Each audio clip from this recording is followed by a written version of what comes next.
अब हामी फेरि अर्को क्वेसन गर्दैछौँ। यसमा चाहिँ हामी टु डाइमेन्सनल म्याट्रिक्सहरूको बारेमा हेर्छौँ। टु डाइमेन्सनल म्याट्रिक्स हामीलाई के थाहा छ? आई मिन म्याट्रिक्स त first two dimensional, three dimensional जति पनि हुन सक्यो। मैले म्याट्रिक्स भन्दा पनि यहाँ खासमा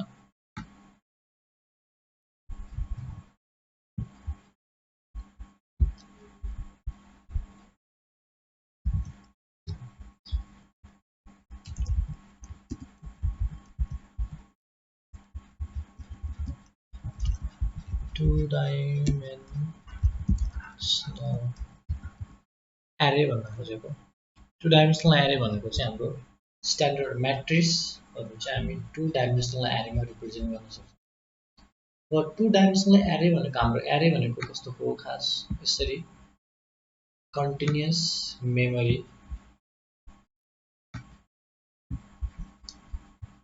अकुपाई गरेको डाटा। ठिक छ, अब हामीले के भन्छौँ?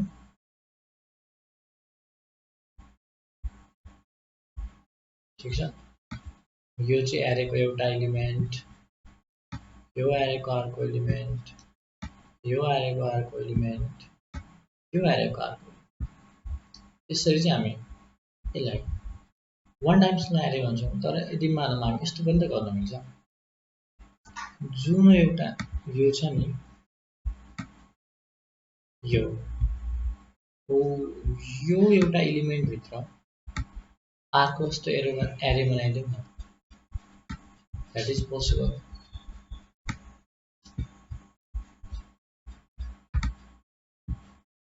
जुन यो कन्सेप्ट छ नि, यसलाई हामी चाहिँ टु डाइमेन्सनल एरे भन्छौँ। अर्थ एउटा एरेको एलिमेन्ट जुन भन्छौँ त्यो एलिमेन्ट नै आफैमा एउटा एरे हो।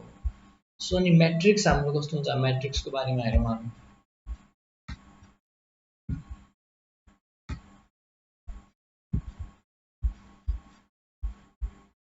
यस्तो नै गरिदिउँ होला।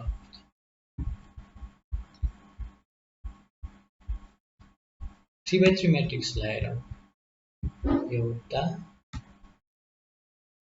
दुईटा, एउटा, दुईटा। ठिक छ, थ्री बाई थ्री म्याट्रिक्समा एउटा यो पोर्सन हुन्छ, एउटा यसमा एउटा एलिमेन्ट हुन्छ, अर्को यसमा एउटा एलिमेन्ट हुन्छ, अर्को यसमा, यो चाहिँ यस्तै हो। अब हामीले यसलाई यदि हामी अब्जर्भ गऱ्यौँ भने हामी के देख्न सकिन्छ भन्दा यो चाहिँ एउटा टु डाइमेन्सनल एरे हो। कसरी?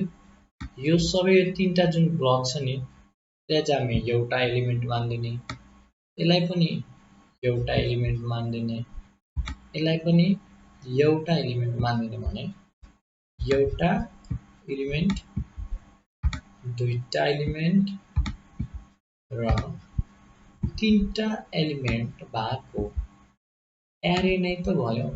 सो यसरी म्याट्रिक्सलाई चाहिँ हामीले टु डाइमेन्सनल एरेको फर्ममा बुझ्न सकिन्छ। सो हामी के गर्छौँ भन्दा एउटा युजरबाट चाहिँ हामी एउटा म्याट्रिक्सको लागि डेटा लिन्छौँ र त्यो म्याट्रिक्सबाट चाहिँ सबैभन्दा लार्जेस्ट भ्यालु कुन छ त्यो चाहिँ हामी निकाल्छौँ। ठिक छ,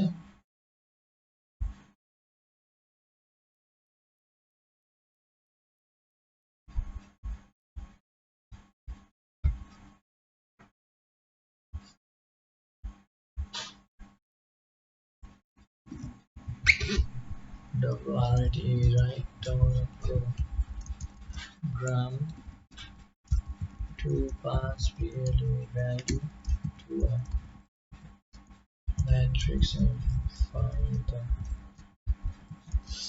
largest element. Hashtag define सुरुमा त हाम्रो हेडर फाइल चाहियो, स्ट्यान्डर्ड आयो त अट्याच। हामी चाहिँ डिफाइन रोमा 3टा 3x3 म्याट्रिक्स चाहिँ हामी हेर्दैछौँ कलममा 3टा ठीक छ int largest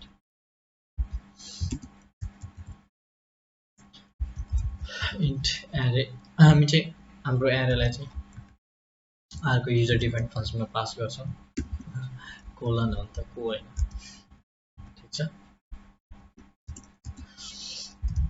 हाम्रो मेन फंक्सन ठीक छ यसमा चाहिँ हाम्रो म्याट्रिक्स हामी डिफाइन गर्छौँ एरे रो हुन्छ हाम्रो म्याट्रिक्समा अर्को कलम हुन्छ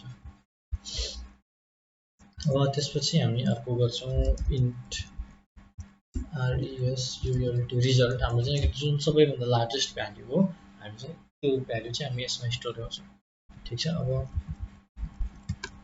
printf %n enter the elements of a matrix यसरी भन्छौँ हामी त्यसपछि म्याट्रिक्समा 3x3 म्याट्रिक्समा 9 वटा एलिमेन्ट हुन्छ सो 9 वटा एलिमेन्ट निकाल्नको लागि हामी नेस्टेड फर लुपको युज गर्छौँ किनकि फर्स्ट रो हाम्रो म्याट्रिक्समा के हुन्छ फर्स्ट एलिमेन्टको पोजिसन कसरी डिफाइन गर्छौँ हामी रोमा 0 पोजिसनमा हामी रोमा 1 मा हो नि त हाम्रो म्याथ्समा चाहिँ 1 भन्छौँ हामी कम्प्युटरमा चाहिँ 0 बाट स्टार्ट गर्छौँ म्याथ्सको के रे त्यो फर्स्ट एलिमेन्ट चाहिँ 0,0 मा सेकेन्ड एलिमेन्ट 0,1 मा त्यसरी हुन्छ सो हामी अब नेस्टेड फर लुप युज गरेर 1,0 0,1 हो त्यस्तो टाइपको स्ट्रक्चर चाहिँ हामी एउटा फ्रेम चाहिँ हामी जस्तो बनाउँछौँ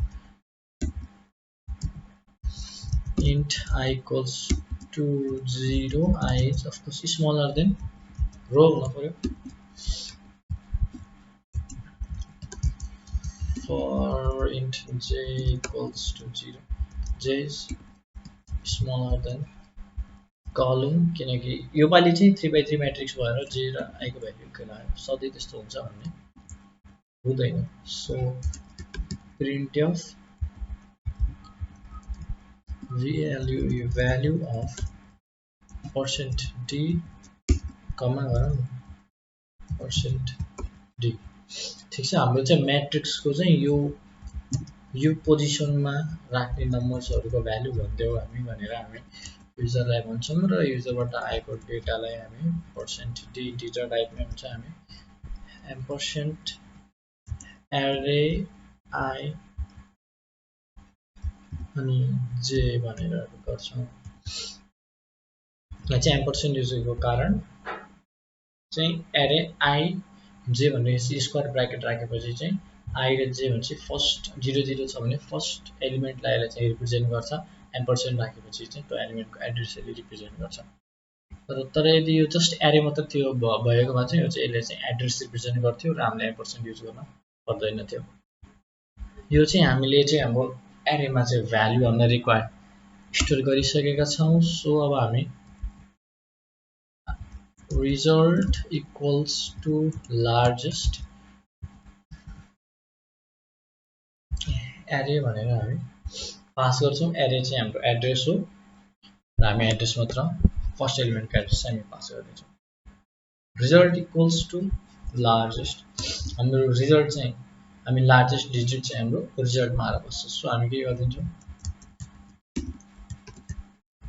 printf %n है the largest value is %d plus result नै अब चाहिँ return 0 कम्पाइलरलाई चाहिँ सब ठीक छ भन्ने return 0 बाट त्यसपछि int largest int array row र कलम भनेर यहाँ राखिदियौं हामी अब हामी के गर्छौं int large भनेर एउटा भेरिएबल बनाऊ for int I equals to 0 I is smaller than row I plus plus हामी चाहिँ लार्जेस्ट नम्बर डिस्प्ले पनि गर्छौं र हामी चाहिँ एउटा त्यो जुन म्याट्रिक्सको फर्मेट हुन्छ नि त्यो पनि हामी देखाइदिउँ है, त्यो चाहिँ अलि राम्रो हुन्छ। सो हामी त्यो पनि ट्राई गर्छौँ। For int j equals to 0, j is smaller than column j plus plus, ठिक छ। print f percent d हरेक एलिमेन्ट पछि चाहिँ हामीलाई स्पेस चाहियो, एरेमा चाहिँ I र j भनेर राख्नु। अब चाहिँ हामीले के गरौँ भन्दा हामी चाहिँ के अज्युम गरेर अगाडि बढौँ भन्दा जुन एरेको हाम्रो फर्स्ट एलिमेन्ट छ नि 0,0 किनकि फर्स्ट रो र कलम हो नि त। सो 0,0 जुन एरेको फर्स्ट एलिमेन्ट छ नि हामी त्यो चाहिँ लार्ज हो भन्ने सबैभन्दा लार्जेस्ट नम्बर भन्ने एज्युम गरेर मुभ गरेर र हामी चाहिँ त्यो एजम्पसनलाई चेक गर्दै जान्छौँ र यदि यो एजम्पसन फल्स भयो भने चाहिँ हामी भ्यालु अपडेट गर्छौँ। यदि लार्ज इज स्मलर देन एरे I र j, यदि यो स्मलर छ भने के हुन्छ, लार्जको भ्यालु चाहिँ हामी जुन भ्यालु ठुलो थियो नि त्यो भ्यालुसम्म चाहिँ हामीले अपडेट गर्छौँ।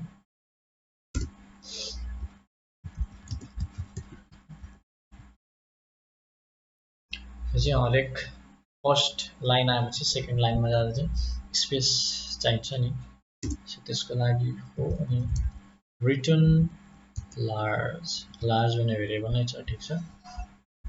यति गरेपछि हाम्रो प्रोग्राम चाहिँ रन हुनुहुन्छ। जीसीसी कम्पाइलर, यदि हामीलाई चाहिँ कम्पाइलरको सबै वार्निङ्सहरू चाहिन्छ भने चाहिँ वाल गर्नु मिल्छ। सबै वार्निङ्सहरू देखाउँछ यसरी डब्ल्यु ड्यास वाल गर्यो भने। हाम्रो प्रोग्रामको नाम छ find largest matrix dot C. आउटपुटमा चाहिँ मलाई एप भनेर राख्छु, जे राखे पनि हुन्छ, आउटपुटमा एपै राख्नुपर्छ भन्ने छैन। There was no problem, so कुनै पनि वार्निङ आएन, कम्पाइल भयो। त्यसपछि एप भन्ने एक्जिक्युटेबललाई हामी चलाउँ, ठिक छ। अब भन्यो एलिमेन्ट्स अफ द म्याट्रिक्स 1 अनि त्यसपछि 2 3 4 5 6 7 8 9, 9 is the largest number, so the largest value is 9। र हाम्रो जुन यो लिटल म्याट्रिक्स टाइपमा आएको छ 1 2 3 4 5 6 7 8 9, यो चाहिँ हाम्रो म्याट्रिक्स हो। र हाम्रो म्याट्रिक्सको लार्जेस्ट भ्यालु पनि हो। यसरी चाहिँ हामी म्याट्रिक्सको लार्जेस्ट भ्यालु हामी फाइन्ड गर्छौँ।